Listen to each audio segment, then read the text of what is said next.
ধর্মেন্দ্রর দ্বিতীয় স্ত্রী হেমার সন্তান বাবার বাড়িতে পা রাখেননি কখনো। ধর্মেন্দ্রর শুধু এই বিশেষ সম্পত্তিটি চান ছোট মেয়ে Ahana. Hi everyone, welcome back to my channel Anjana Anjaniya. বন্ধুরা, তোমাদের সকলকে আমার এই ছোট্ট ইউটিউব চ্যানেলে স্বাগত জানাই। 89 বছর বয়সে না ফেরার দেশে চলে গিয়েছেন ধর্মেন্দ্র। ছোট মেয়ে অহনা দেওল বহু আগেই জানিয়েছিলেন তিনি তার বাবার সম্পত্তি চান না, শুধু চান বিশেষ একটি জিনিস। বলিউড অভিনেতা ধর্মেন্দ্র তার 90 বছরের জন্মদিনের আগেই পরিবার বন্ধুদের ছেড়ে পাড়ি দিয়েছেন না ফেরার দেশে।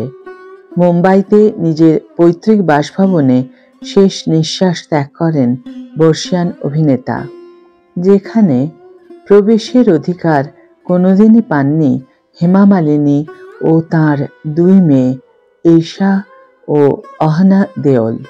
তবে ছোট মেয়ে অহনা বহু আগেই জানিয়েছিলেন যে তিনি তার বাবার সম্পত্তি চান না, শুধু একটি বিশেষ জিনিস চান। অনেক পুরনো এক সাক্ষাৎকারে এই নিয়ে কথা বলেছিলেন ধর্মেন্দ্রের ছোট কন্যা অহনা। অভিনেত্রীকে বলতে শোনা গেল, আমি যদি আমার বাবার কাছ থেকে উত্তরাধিকার সূত্রে কিছু পেতে চাই তাহলে তার প্রথম ফিয়াট গাড়িটা নেব। এই গাড়িটি দেখতে যেমন সুন্দর তেমনই আছে একটা ডিসেন্ট লুক, একটা ভিনটেজ লুক। তবে এটি আমার জন্য কেবল একটি গাড়ি নয়, আমার বাবার অনেক স্মৃতি জড়িয়ে আছে এই গাড়ির সঙ্গে। অহনা এই সাক্ষাৎকারে তার বাবার সঙ্গে কাটানো ছোটবেলার একটি স্মৃতি ভাগ করে নিয়েছিলেন। অহনা তার বাবার গল্প আরও শেয়ার করেছেন। বলেন, আমার বয়স যখন 6 বছর তখন তিনি লোনাওয়ালায় তার ফার্ম হাউসে যাচ্ছিলেন। যাওয়ার আগে আমাদের বিদায় জানাতে আমাদের বাড়িতে আসেন। হঠাৎ আমি বায়না ধরলাম আমিও যেতে চাই। এরপর ওরা আমার ব্যাগ গুছিয়ে নেয়। তিনি আমাকে গাড়িতে তার কোলে বসিয়ে নিয়ে যান। এটা তার সঙ্গে আমার সবচেয়ে ভালো স্মৃতিগুলোর মধ্যে একটি। আমি এটি সর্বদা গভীর আদরের সঙ্গে মনে রাখব। আহনা আরও জানিয়েছেন যে ছোটবেলায় তিনি তার বাবা মাকে সিনেমায় অন্যের সঙ্গে রোম্যান্স করতে দেখা একেবারেই পছন্দ করতেন না। এটা সত্যি যে আমি যখন ছোট ছিলাম তখন আমার এটা একদম ভালো লাগতো না। আমি খুব বিভ্রান্ত হতাম ও রেগে যেতাম। আমার মা হেমা মালিনী আমাকে বুঝিয়ে বলতেন যে এটা তার কাজের অংশ, কিন্তু শুরুতে আমার পক্ষে এটা মেনে নেওয়া খুব কঠিন ছিল। 1954 সালে মাত্র 19 বছর বয়সে বিয়ে করেছিলেন অভিনেতা ধর্মেন্দ্র। প্রথম স্ত্রী প্রকাশ কর, সেই বিয়ে থেকে 4 সন্তান হয় তার। 2 পুত্র সানি দেওল ও ববি দেওল, 2 কন্যা বিজেতা ও অজিতা। তবে এরপর আচমকাই হেমা মালিনীর প্রেমে পড়েন। 1980 সালে হেমা মালিনীকে বিয়ে করেছিলেন ধর্মেন্দ্র, কিন্তু কখনোই ডিভোর্স দেননি প্রথম স্ত্রীকে। শোনা যায় সেই সময় হেমা ও ধর্মেন্দ্র দুজনেই ধর্ম বদলে হিন্দু থেকে মুসলিম হয়ে তারপর বিয়েটা করেন, কারণ হিন্দু ধর্মে একসঙ্গে 2টি স্ত্রী রাখার অনুমতি নেই। যদিও প্রকাশ্যে এই কথা কোনোদিনই স্বীকার করেননি তিনি বা হেমা। বিয়ের পর আলাদা বাড়িতেই থাকতেন হেমা, মাঝে মধ্যে সেখানে আসতেন ধর্মেন্দ্র। তবে পাকাপোক্তভাবে তার থাকার জায়গা ছিল পৈতৃক বাড়িটি, যেখানে প্রকাশ কর থাকতেন নিজের 4 সন্তানকে নিয়ে। এদিকে গত 24শে নভেম্বর চিরকালের জন্য না ফেরার দেশে চলে গেলেন ধর্মেন্দ্র।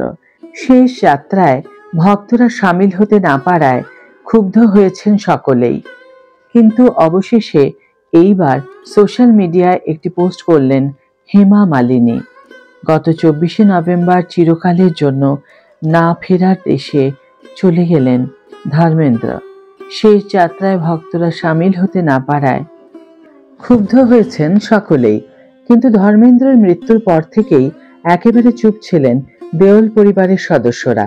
কিন্তু অবশেষে এইবার সোশ্যাল মিডিয়ায় একটি পোস্ট করলেন হেমা মালিনী।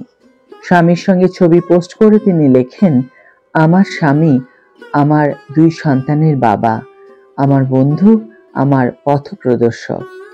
আমার জীবনের সমস্ত কঠিন পরিস্থিতিতে তাকে আমি পাশে পেয়েছি।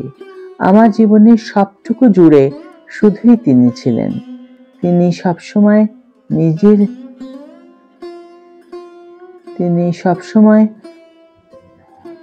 নিজের বন্ধুত্বপূর্ণ আচরণের মাধ্যমে সকলের প্রিয় হয়েছিলেন। তিনি সবসময় নিজের বন্ধুত্বপূর্ণ আচরণের মাধ্যমে সকলের প্রিয় হয়ে উঠেছিলেন। তিনি সবসময় নিজের বন্ধুত্বপূর্ণ আচরণের মাধ্যমে সকলের প্রিয় হয়েছিলেন।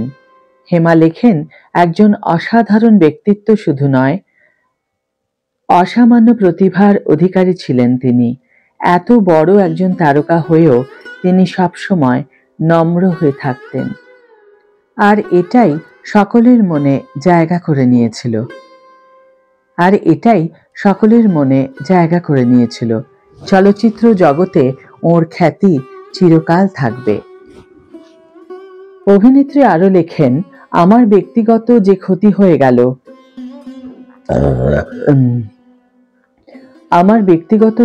হয়ে গেল সেটা কখনো পূরণ হবে না। এমন একটা শূন্যতা তৈরি হয়েছে যা সারা জীবন আমাকে কুড়ে কুড়ে খাবে। ওকে নিয়ে আমার জীবনে এত অসংখ্য স্মৃতি রয়েছে যা প্রতিটি মুহূর্তে আমাকে বাঁচিয়ে রাখতে সাহায্য করবে।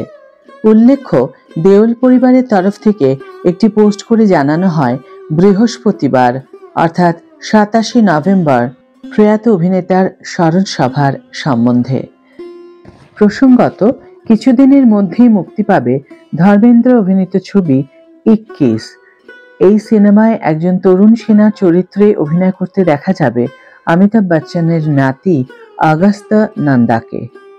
ইতিমধ্যেই ছবির ট্রেলার মুক্তি পেয়েছে, যা দেখে মুগ্ধ নেটিজেনরা। তার আত্মার প্রতি শ্রদ্ধা জানিয়ে আজকের ভিডিও এখানে শেষ করছি বন্ধুরা। ভিডিওটি যদি ভালো লেগে থাকে তাহলে অবশ্যই একটি ছোট্ট করে লাইক দিও, শেয়ার করো বন্ধুদের সাথে, কমেন্ট করে অবশ্যই তোমাদের মতামত জানিও। যারা এখন আমার চ্যানেলটিকে সাবস্ক্রাইব করোনি তারা অবশ্যই চ্যানেলটিকে সাবস্ক্রাইব করে আমার পাশে থেকো, আর যারা অলরেডি সাবস্ক্রাইব করে দিয়েছো তাদের জন্য আমার অনেক ভালোবাসা এবং অনেক ধন্যবাদ। আজ তাহলে বিদায় বন্ধু, দেখা হবে পরের ভিডিওতে। ভালো থেকো, সুস্থ থেকো, সঙ্গে থেকো।